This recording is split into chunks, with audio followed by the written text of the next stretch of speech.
This is The Weekly Set, an official podcast of TheTotalScreen.com.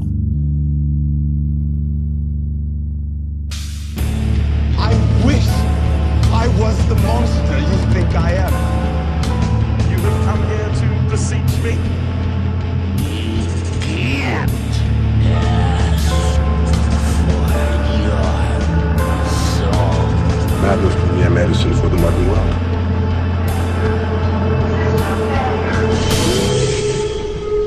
Hello, everybody, and welcome to The Weekly Set, the official podcast of The Total Screen. I'm your host. My name is Tyson, and joining me today, as always, is my partner in crime here at The Total Screen, William Rohrig. Hello. Today, on episode 296 of the podcast, we are discussing episode 2 of The Falcon and the Winter Soldier, the Star Spangled Man. So this was, again, directed by Scary Coughlin, with the showrunner being Malcolm Spellman of Empire. So same people kind of involved. I believe, Malcolm's obviously the showrunner for the whole thing, but I believe Carrie has ended up doing directing duties for the entire thing as well. But I can only find information on like the first couple of episodes. But yeah, so this episode starts off immediately focusing on John Walker, and we're going to kind of get into John Walker overall. But first, I just want to say I really like the way they did their Marvel intro in this episode. It was a version of the Captain America theme, not the like OST theme from the movie, but like the song that he used to like do the Bonds promotions for in the first movie. You know, right. That like that very like 1940s sounding song with the girl singing or whatever, where he's like, buy bonds to support the military, you know, and shit. Yes, yes. It was like a version of that song that was done in like South urban, like marching band style, like what you'd expect from like a high school in like Atlanta or something would do. And it was just really cool the way they did that. They did that all the way through the Marvel intro, and it went into what John Walker was doing, which was kind of presenting himself at his old high school. But let's talk about John Walker. So yes. You know a bit about him from the comic books. What could you tell us about John Walker? Okay, so John Walker is, in the comic books, he replaces Steve Rogers as Captain America in a storyline where Steve Rogers like becomes disillusioned with the government and just quits being Captain America. He quits, he takes on like a new identity, and as a response to that, the government hires John Walker to be the new Captain America. John Walker is a guy who, at least in the comics, grew up idolizing his brother, who was a U.S. Army helicopter pilot. And then after his brother dies, John enlists in the military to honor his brother's memory. Other things about John Walker is he, and this is interesting too, because John Walker in the comics, he is augmented. He is an augmented human. He's not. And it's clear he's not, at least so far in the show that we're watching right now. Well, that's what they're trying to pass it off, but we don't know. We don't know. I think he's not, but that he might end up becoming, because it's super soldiers we're going to get into that as another topic later. But it's a big part of this series. So at least in the comics, he is an augmented super soldier. He actually, and this is interesting because this was mentioned in the episode, this person or organization, he actually gets his powers from the power broker, who is a person who apparently has some sort of super soldier process in which people pay the power broker and he gives them superhuman strength and abilities. Kind of like a super soldier arms dealer. Yes, he is. Exactly. Yeah, apparently, like, initially John Walker enlists the procedure from the power broker so that he could be strong enough to compete in the Universal Class Wrestling Federation. Afterwards, he's convinced that he should become a superhero, and he starts his career as the Super Patriot, arguing that he stands for America's true ideals and that Captain America is too old-fashioned. So I know he at one point goes by like U.S. Agent, right? So that's like a third identity he had? Yeah, so he starts as Super Patriot, ends up as Captain America, and then he ends up as U.S. Agent. He becomes U.S. Agent when Steve Rogers takes back the mantle as Captain America. When Steve Steve Rogers becomes Captain America again. That's when John Walker becomes U.S. agent. So with John Walker, I know in the comics I've heard that they kind of, they flirt between him being just kind of like a vigilante hero type, maybe in the I guess, Punisher mold, and being an outright villain. Yeah. They kind of flirt back and forth between the two, like depending on the story. But he's definitely like portrayed as more hardcore than Steve Rogers is in his beliefs, in his ideals. Kind of like if the Punisher became Captain America. Yeah, he's kind of like if the Punisher became Captain America, pretty much. He's described in the comics as being ultra right-wing, ultra patriotic. He's the Proud Boy. Yeah, he's the Proud Boy. That's what he should change his name to, the Proud Boy. So he's somebody who is definitely like going to clash with Sam Wilson and Bucky Barnes. Yeah, because Sam Wilson's kind of represents like the more like social movement side of like the Captain America stories, right? Like he's like the one that's kind of fighting for equality and stuff. More than just battling like big bad guys, you know? Yeah. So that's going to end up becoming like a direct conflict between the two of them, I'm sure, as the series develops. But he's introduced not like that at all. He's introduced as like, kind of seems almost like the right guy for the job if you didn't know who Sam was. Right, exactly. If Sam was never given the shield and none of that was ever presented. I kind of like the way that they're introducing him because they are slow walking us into who he really is. They're slow walking John Walker. Yeah. slow walkering. Yeah, slow walkering, you know, yeah, like in this episodes, you kind of get some glimpses into his real personality. Yeah, the kind of stay out of my way kind of moment was probably the most. The stay out of my way moment. The moment when he's fighting the super soldiers on the trucks, and he pulls out a gun and he shoots one of them. Yeah, something Steve Rogers would never do. Well, Steve Rogers used guns in the first Captain America movie. He was in World War II at the time, but well, you kind of have to use a gun in the middle of a war, though. Yeah. I don't think I seen Captain America use a gun outside of that context, though. Wait, he used one in Age of Ultron too, but it was like not Age of Ultron, in the first Avengers movie. I don't remember. That was when the helicarrier was attacked and like Tony was like trying to fix it and he was fine. He's used guns, but he didn't like straight up shoot people, I don't think. Like he was using them more for like cover fire. Right. Right. I'm just saying, like, these are some glimpses of his personality here. Yeah, definitely. So he has a buddy that we see in this series, Lamar Hoskins, also known as Battlestar, and he's in the comics as well. And he's kind of John Walker's sidekick in the comics as well, isn't he? He is, yes. He is John Walker's. He's basically like John Walker's like best friend. Mm-hmm. They served in the military together. And basically, Lamar Hoskins, he undergoes the same procedure as John Walker with the power broker. So he's also got super strength and all that. And initially, when the government makes John Walker Captain America, the government offers to make Lamar Hoskins John Walker's Bucky. Yeah, I heard about that. He starts calling him Bucky. Yeah, he starts calling him Which Bucky. is weird because it's like not a mantle. It's like just a person's name. Yeah, it's literally a person's name. Yeah, it's not a mantle. Yeah, exactly. Yeah, so that's kind of like weird. Yeah. Apparently, I was looking into this. And apparently, like at one point, Hoskins is told that the term Bucky was demeaning to African Americans, and he's convinced to change his name to Battlestar instead. And so they're just going to avoid that here because he already calls himself Battlestar. Yeah, they're just going to avoid that awkwardness from the jump, I guess, which is fine with me. Although it would have been funny to see Bucky's reaction to like this dude calling himself Bucky. Because Bucky already had enough of a problem when he called himself Battleship or Battlestar. Yeah, Battlestar. Yeah, exactly. I love Bucky's reaction to both John Walker and Lamar in this episode because he's just like not having it. Yeah, he's like they're being as nice as possible, and he's just like, yeah, fuck off. Yeah, Bucky's like very clearly like, no, I don't like you. You know, at least Sam is like trying to be polite. Yeah, even though like Sam's not comfortable himself, but Bucky's not even hiding it. He doesn't care. Yeah, he's just like straight up like hostile. Yeah. So it's interesting the way they bring them in, because like I said, they bring them in to say that these are, you know, especially John Walker is like, he's a good guy. He has all the ideals that you would want in a Captain America. They even had a line where they said something about, you know, you can't just take the mantle of Captain America. Have you ever thrown yourself on a grenade? And he's like, yes. Yeah, twice.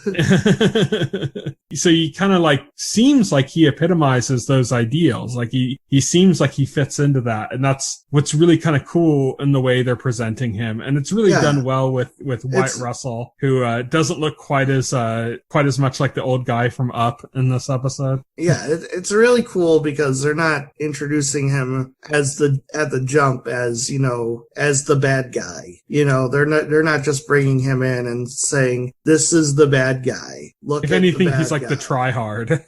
Yeah, if anything, like, I like how they're developing it. I also think there's another reason that they're going this route, because like I think they're walking a tightrope, because I think Marvel might want the option to spin him off into his own series if he proves popular enough. Well, he's an MCU legacy, as we said last week. Yeah, so like I'm thinking like Marvel, you know, they might want to do a US Agent series at some point. You know, so it'd be like doing Punisher before they can do Punisher, while they're still waiting to kind of cleanse us a little bit of give a little distance between the Netflix Punisher. Right. They can kind of do like US Agent, you know? Yeah. It would make sense. Yeah, it's really cool that they're doing it that way, and I really like Wyatt Russell, so I like him in this role. I like the way he's playing it. But yeah, he really comes across like at worst like a tryhard. Like it's almost like you have to go like you hate him just because of the situation more than because of his character. Right, exactly. And it's like it's not his fault, and it's almost like they want to rub it in your nose with him going like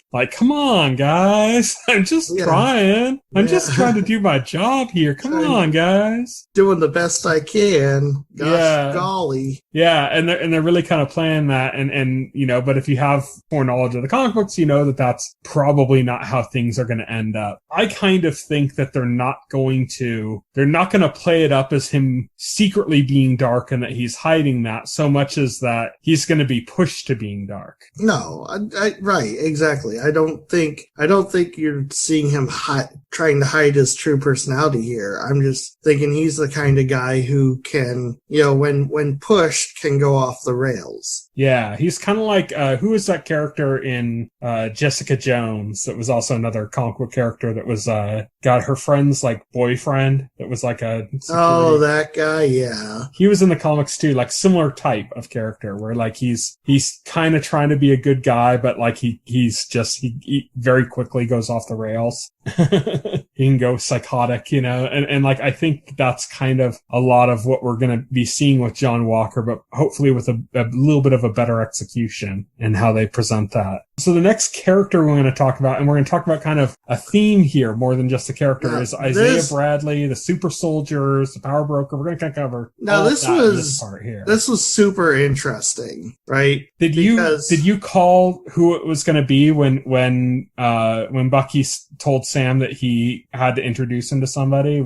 Is that who you were thinking? Where you're like, oh, it's just going to be Isaiah Bradley, or were you thinking? No, I didn't. I didn't think that because I didn't know who Bucky would be talking about. Like when he said he's got to introduce Sam, because like apparently like they have history. Like Isaiah Bradley actually fought Bucky in Vietnam when Bucky was the Winter Soldier. A Korean War, they said. Oh, Korean War. Yeah, that's right. So that would have been 1950s, I think, the Korean War. So it would have been not too long after Steve went into the ice. Right. And Bucky was brainwashed by Hydra at that point. Yeah. So what can you tell us about Isaiah Bradley from the comics? Isaiah Bradley is a really interesting character, and I'm so glad they brought him into the MCU. So basically, he was a part of a very early test for the government to try and recreate the super soldier serum, in which the government used 300 African American soldiers as test subjects, you know, against their will.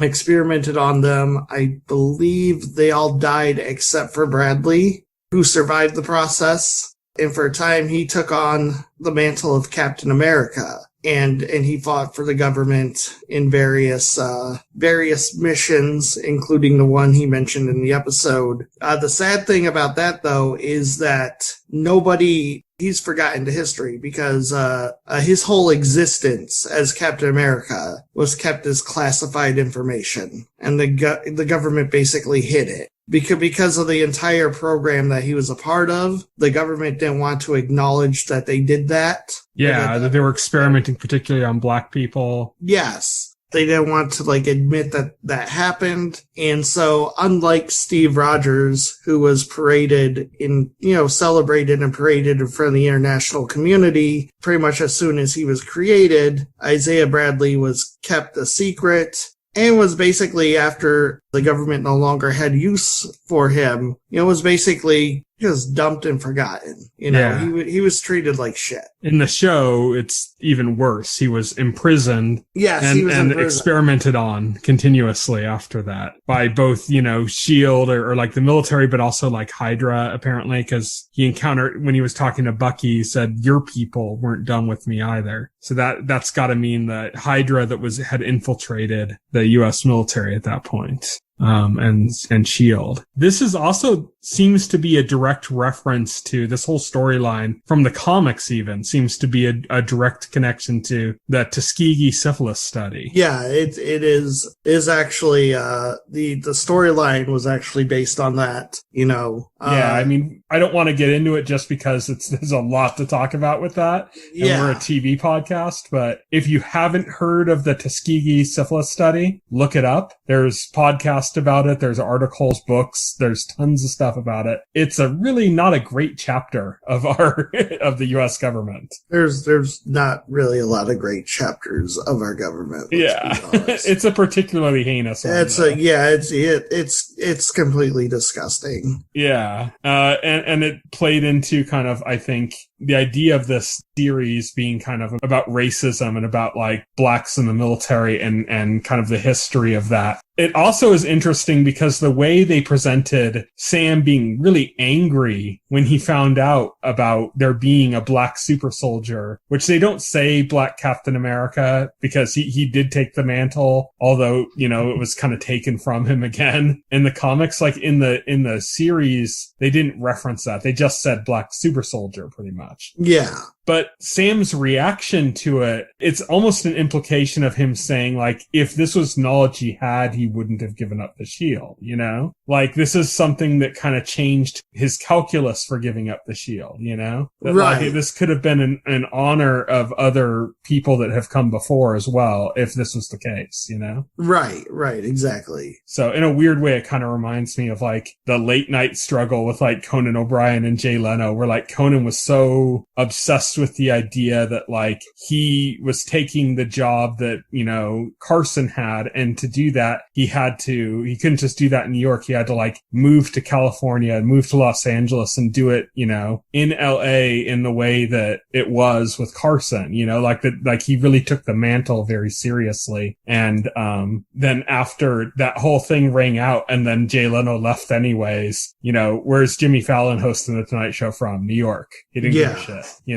didn't give a shit about that legacy that Conan kind of died on that hill for, Right. So it's a weird thing to bring up, but it kind of did remind me of that, the idea of the importance of a mantle to some people, versus others. Where what the mantle of Captain America means to Sam versus what it means to Bucky versus what it means to John Walker versus what it means to the military, Where it seems like the military, it's just a tool. That's all they care about with it, For John Walker, it's a symbol of prestige, it's an honor, For Sam, it's a representation of his friend. Yes. And he doesn't want it to continue. To him, it's his friend is the only Captain America and everybody else is something else, And to Bucky, it's this continuing mantle of an ideal. It's what Steve stood for. So you have this kind of idea of what a mantle means to different people. Right. We're going to get more into that a little bit later, but let's continue on. We're talking about Isaiah Bradley and the way he was introduced. Very not happy happy to see Bucky. No, they had some history, so. Yeah, very, like he's not really up to date on the Bucky story about what was really going on there and stuff. But, he reveals himself to be the important thing there is he reveals himself to be a super soldier. And in the TV series as well as he was in the comics. And like I mentioned, this like kind of was a big perspective shift for Sam. But in addition to that, this is like a big part of this series, apparently, is super soldiers. Whereas like when Captain America got the super soldier serum, there were two super soldiers. There was Red Skull and him. And that the research was pretty much done. It was, the guy that was performing the experiments that came up with the experiment was dead. So it was like, this is something that's just gone. It's lost. And the implication we'd had is like, for years, they've been trying to bring it back. Like even the Hulk was kind of a result of them trying to bring back the super soldier serum, Yeah. And exactly. events of that movie were related to that, but it never worked out right, And then we see like in Civil War, like, oh, actually they were able to make some more super soldiers, but apparently it made people kind of like crazy almost, Yeah, exactly. Like really violent and like at a loss for reason. So there's a direct reference with John Walker making a comment about that, about super soldier serum not exactly working out that well or something. So he's all, no offense, like the Bucky, after he said that. But like, that's kind of what our perception of the super soldier serum post Captain America has been in the MCU. That it just doesn't work.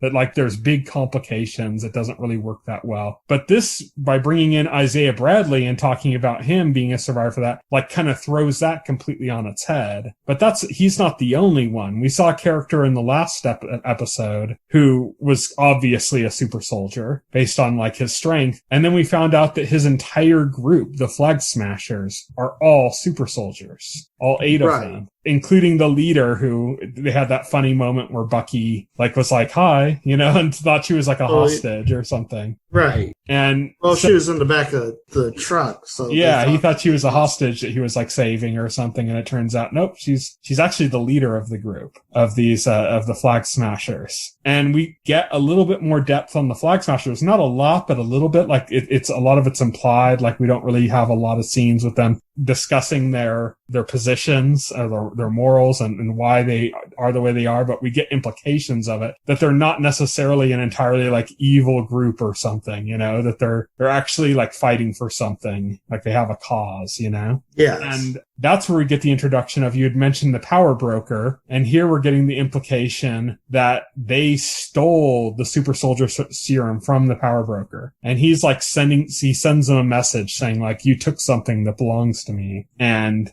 they're desperately trying to escape him while they're like, pursuing their cause. They're also like on the run basically from this figure. I like how they're kind of weaving in the kind of super soldier thing here. And it makes me wonder, are they gonna upgrade Sam Wilson to be a super soldier now? I think it's probably obvious that they're going to end up making John Walker and Lamar both super soldiers. Yes, I think that's pretty obvious. I don't think Sam Wilson's going to get an upgrade. I mean, he didn't particularly get an upgrade when he took on the mantle in the comic books. Yeah, I think he's going to be able to find other ways to do it. And we saw bits about how he's able to use his... Well, he uses the suits. momentum from his flying to make his hits harder. Yeah, and he's going to be able to use that tied in with the use of the shield to like compensate for not being a super soldier. Yeah. So that's going to be kind of interesting to see kind of like what ends up happening with this. So we just get like a flood of super soldiers. It almost makes me think of like the advent of mutants or like Inhumans and Agents of S.H.I.E.L.D. where like it got spread out and all of a sudden all these people are waking up as Inhumans, It's like,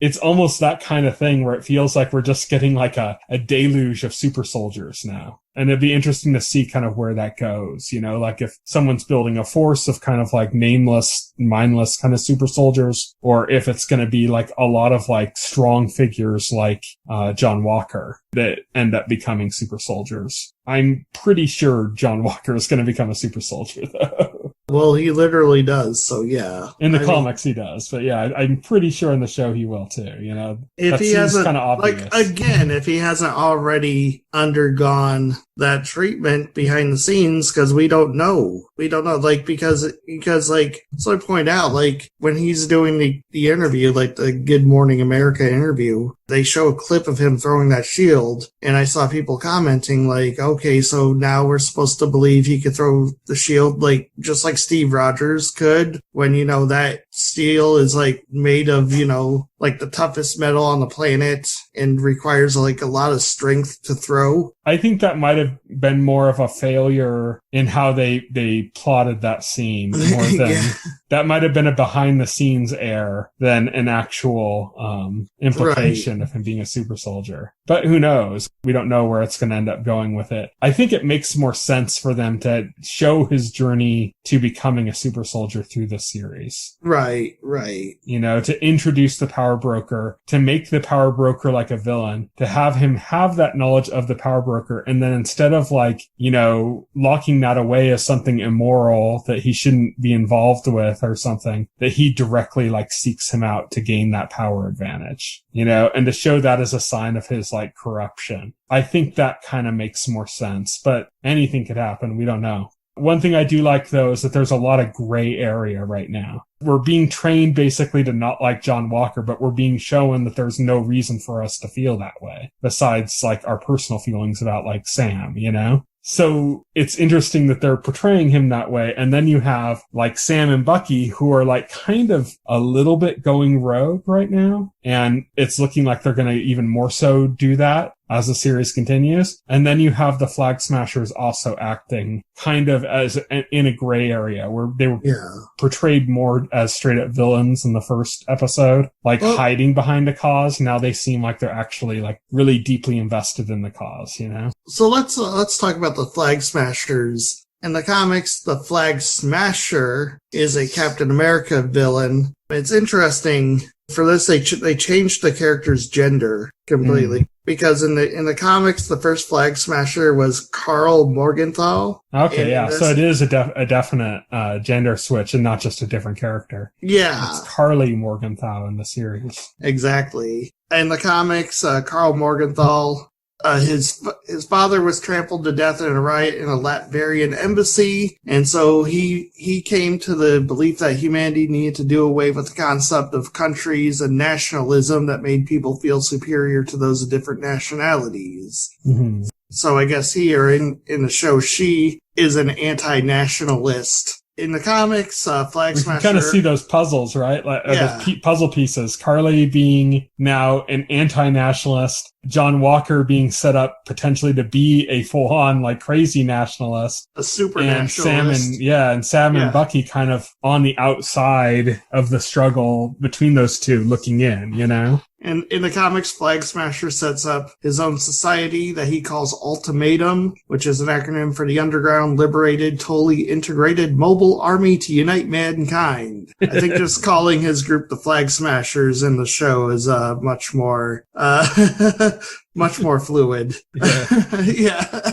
Those really long comic book acronyms, Yeah, exactly. Is his name Tony Stark, or is it an acronym? For technological omnipresent. Right. Nano infused.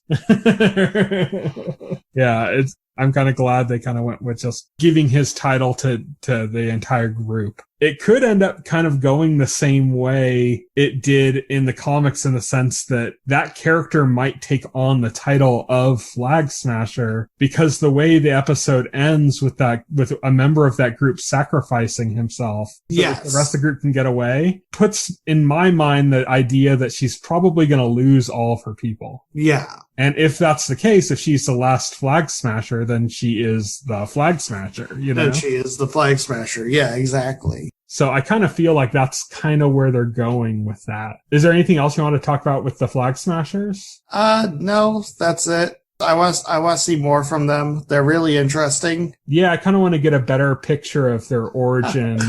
Oh, geez. Why they are the way they are. I like how because I'm looking this stuff up. I like how you just mentioned how with like the Flag Smashers with John Walker, it seems like the pieces are like fitting perfectly. I just saw this headline from Screen Rant says Flag Smashers are the wrong villains for Falcon and Winter Soldier.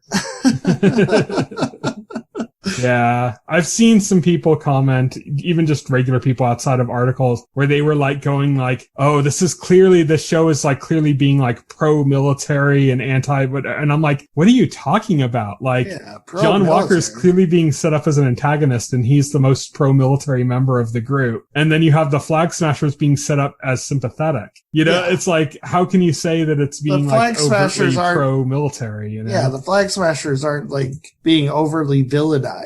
In fact, I think it's going to play out kind of like being angled a little bit to be like Flag Smashers are the villains. John Walker is a new hero joining the series. You definitely, it seems obvious that's going to flip. It seems very obvious that's going to flip. Like, come on. You can see that coming from a mile away, people. So I don't get these takes. Yeah, definitely. Like, this seems like it's going to wrap up into a criticism of the military and stuff more than an honoring of them, you know? Exactly. You can tell that also by, like, who's involved in the show. Like, the showrunner doesn't seem like somebody who'd be that interested in, like, going like, oh, yeah, you know, fuck the race issues. Let's all go pro-America, you know? Right. Like, that doesn't really match his past credits, you know? It's like... Yeah, that'd be really weird. The comic book storylines that are being referenced in the series so far don't really go along the lines of that either, you know? I mean, is introducing Isaiah Bradley, like, is that like a big pro-military statement? Or how about the story about where Sam becomes Captain America? The comic book story for that, was that very pro-America? Exactly. I don't understand people watching this show and thinking it's pro-military or something, or it's like going to end up being that way. Obviously, it's a story. They're telling a story, so they're starting out presenting things as one way, but it's a subversive story. They're going in another direction with that. Yeah, you have to seems trust pretty them. damn obvious. Yeah, it's like, Jesus, there's no military glorification happening in the show. So let's talk about the last topic we have here, which is Sam and Bucky. And so I just kind of wanted to briefly go over what their relationship is like in this episode, because in the last episode, the only kind of hints we got at their relationship was when the therapist took Bucky's phone and said like, oh, you know, you've been dodging Sam's calls. Yes. So the idea there is that, okay, so Sam has been reaching out to Bucky. Bucky's been ignoring him. And that's kind of like the source of their conflict. The ads for the series kind of were painting it in the opposite direction, where it seemed more like Sam was being an asshole and Bucky was just trying, you know? So it's kind of like we saw kind of a hint of the opposite of that in the first episode. The trailers gave us the hint that way. And here we're getting kind of the bigger picture in this episode, in which it's Bucky is really upset that Sam gave up the mantle. Yes. And he's nagging Sam about it. And Sam just does not want to have that. No, he's like, this is my decision. Shut the fuck up. Yeah. Yeah. And, you know, he was basically like, you know what, how does this even concern you? Yeah. He's like, I didn't pick, you know, John Walker to replace Captain America. I didn't choose that. The government did that on their own. Like, this wasn't my choice, but what's done is done. That's kind of like his perspective on it. Bucky's like, don't give up the mantle. At one point in the episode, he's even like, we could steal the shield. Yeah, we could steal. Yeah. Which I kind of like, just saw that was kind of funny, but you kind of see like an adversarial, almost like a brother-like relationship between Sam and Bucky in this, where they're just kind of, they're acting very hostile towards each other, but you know they actually care about each other. Yes. And they're playing with that. They had, you know, it was one of the best scenes in the trailer for the series, with them doing the staring contest during the therapy. You know, there's lots of like things kind of playing at kind of the fun of that relationship, which goes into what we talked about before, that this is going to be like a buddy cop kind of series, you know, at least the Sam and Bucky aspects of it are going to be that way. And yeah, so we're getting more of that and establishing that in this episode. Yeah, it's interesting though to see why Bucky is nagging Sam so hard on that. And that comes out when they're in that therapy session, because he says like, he's all, if you're not going to take the mantle, then maybe Steve was wrong about you. And then he comes out, and if Steve was wrong about you, then maybe he's wrong about me. Yes. And there we see the biggest conflict, because we know that he's having a really hard time dealing with what he did as the Winter Soldier. And here we see, like, this is why Bucky is so upset about all of this, is because he just wants to kind of trust what Steve did as like an absolute, you know? Like, Steve made this choice, so we should all just go with that. And that's the way it should be, because Steve made that choice. And that's kind of like the hope that he can cling to by kind of like putting Steve kind of up on a pedestal in a sense, you know, to say like, Steve sees the right way of doing things. And that gives me the feeling that I can be redeemed. You know, if Steve thinks I can be redeemed and Steve is right about all of these choices, then I can be redeemed. Right. And this is what Bucky's struggling with in, you know, this series, is the idea of his own redemption and if he can be redeemed or not. So yeah, I mean, that's pretty much it. That's a Sam and Bucky relationship as it pertains to this episode. Anything else you want to talk about the whole episode before we move on? It was a good episode. Yeah, I liked it. I enjoyed it. I'm looking forward to episode 3. As you mentioned before the podcast, this is kind of a something that probably might have worked out better if they had dropped this all at once versus week by week. Yeah. You know, a lot of people were upset about WandaVision being week to week, but you and I were both kind of on the side of, you know, this is a mystery box show. A big part of that is anticipating what's going to happen week to week and how the puzzle pieces fit together and theorizing and all that stuff. And if you released it all at once, that would be lost. And so like the week to week worked really well for WandaVision. In this sense, it's closer to like the way Mandalorian was, in the sense that like, yeah, it probably would have been better if they just dropped it all at once, you know? But, you know, I guess to Disney's perspective, that's like a lot of money to just drop in one sitting, you know? Right.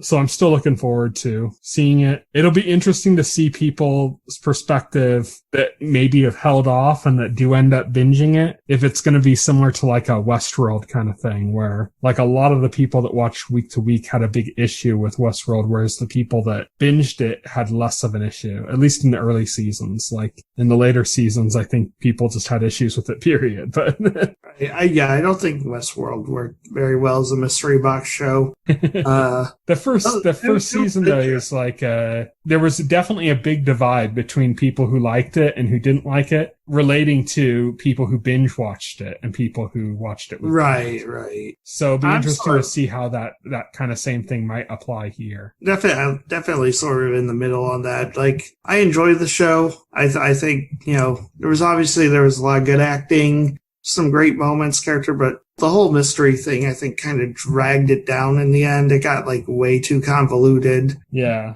You're talking about Westworld stuff. Yeah. I'm sorry.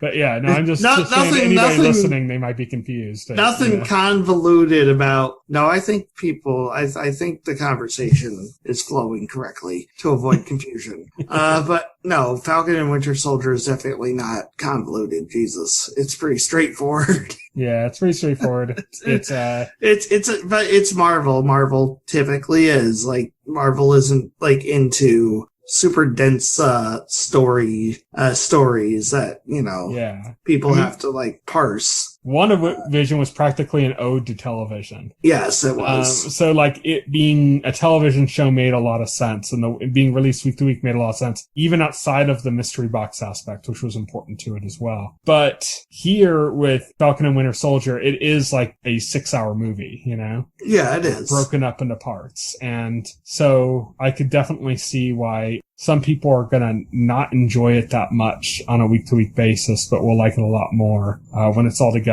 I think I probably would have liked it more as a binge as well, but I'm still enjoying it enough as a week-to-week that I'm fine with it. I'm not like, oh, fuck this show. This doesn't work, you know? I'm not having a very hostile reaction to it, so I'm okay. But that's it for Falcon and Winter Soldier this week. Next week, we're going to talk about episode 3 of the series. But until then, here's what's coming up in the next couple of weeks. On Tuesday, March 30th, Supergirl returns on the CW. On Wednesday, March 31st, Back returns on IFC. On Thursday, April 1st, Law & Order Organized Crime comes to NBC. Manifest to NBC. The Moody's to Fox. United States of Al to CBS. Creepshow to Shudder, and Made for Love on HBO Max. On Friday, April 2nd, The Serpent miniseries comes to Netflix. On Sunday, April 4th, Atlantic Crossing miniseries comes to PBS. I'll just recycle my joke from last week. Should have been Animal Crossing miniseries. Yeah. Animal Crossing miniseries. Also, Gangs of London comes to AMC, and Bird Girl comes to Adult Swim / Cartoon Network. On Monday, April 5th, Family Reunion to Netflix. On Tuesday, April 6th, Chad on TBS. Wednesday, April 7th, Exterminate All the Brutes miniseries on HBO, Home Economics on ABC, Queen of the South on USA, and Kung Fu on the CW. This is like a new adaptation of the old David Carradine show that was originally pitched by Bruce Lee. Yes. Snab a Cash also on Netflix on that day. On Thursday, April 8th, Rebel on ABC, Everything's Gonna Be Okay on Freeform, No Activity on Paramount Plus. On Friday, April 9th, Them on Amazon Prime, We Children from Bonoff Zoo on Amazon Prime, and on Sunday, April 11th, Fear of the Walking Dead returns on AMC, Saints and Sinners on Bounce, and The Nevers on HBO. That is the new Joss Whedon show that Joss Whedon is no longer on. It's no longer a Joss Whedon show. Yes.